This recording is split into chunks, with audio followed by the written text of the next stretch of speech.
Oke, Smart Listener, sekarang saya sedang berada di Masjid Lawang Kidul yang berlokasi di daerah Bom Baru, Palembang, tepatnya di tepian Sungai Musi. Nah, jadi di edisi jalan-jalan kali ini, kita akan mengulas sejarah dari masjid yang merupakan kembaran dari Masjid Ki Marogan Kertapati. Dan untuk lebih tahu secara lengkap sejarah dari Masjid Lawang Kidul, kita akan masuk dalam dan menanyakan langsung bersama pengurus Masjid dari Lawang Kidul.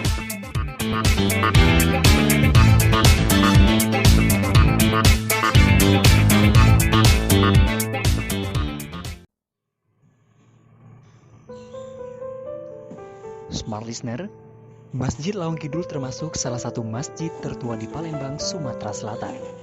Masjid ini berdiri sejak tahun 1881 dan didirikan oleh Mas Agus Haji Abdul Hamid atau yang akrab kita sapa Ki Marogan. Ya, dan Smart Listener, berikut petikan wawancara kami bersama Ketua Yayasan Masjid Lawang Kidul, Ki Agus Muhammad Fauzi Abdul Roni.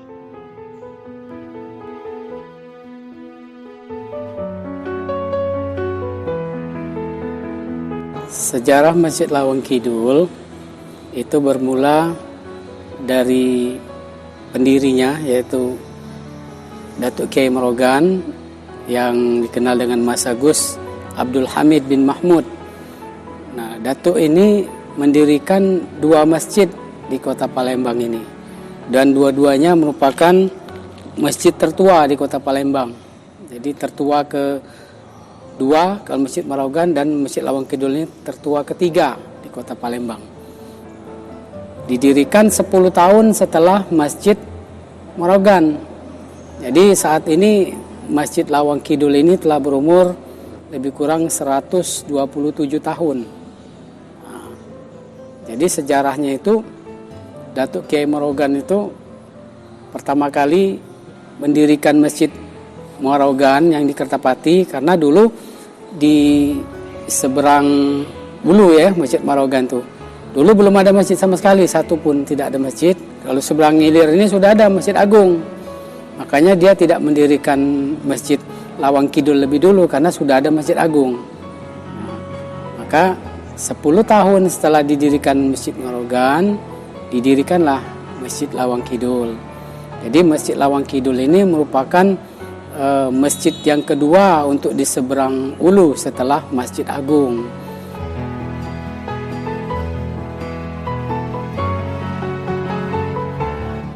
Ada sejarah yang cukup unik bahwa Masjid Lawang Kidul ini dulu pernah dilarang untuk pelaksanaan sholat Jumat karena sudah ada Masjid Agung, ya. Dua-duanya pun masjid jami.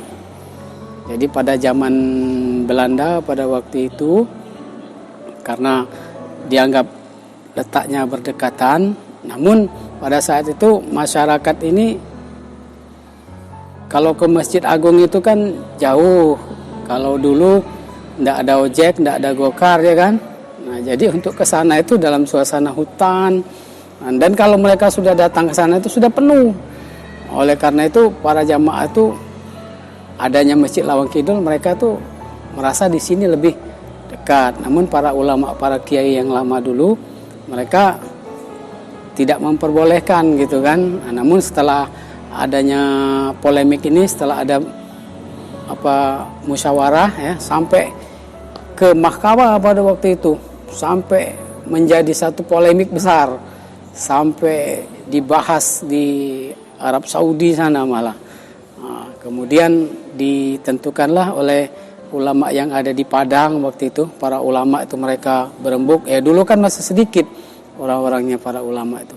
Lalu akhirnya diputuskanlah, lalu dibolehkan lagi, namun diminta pelaksanaannya pada awalnya itu 5 menit atau 10 menit setelah Masjid Agung.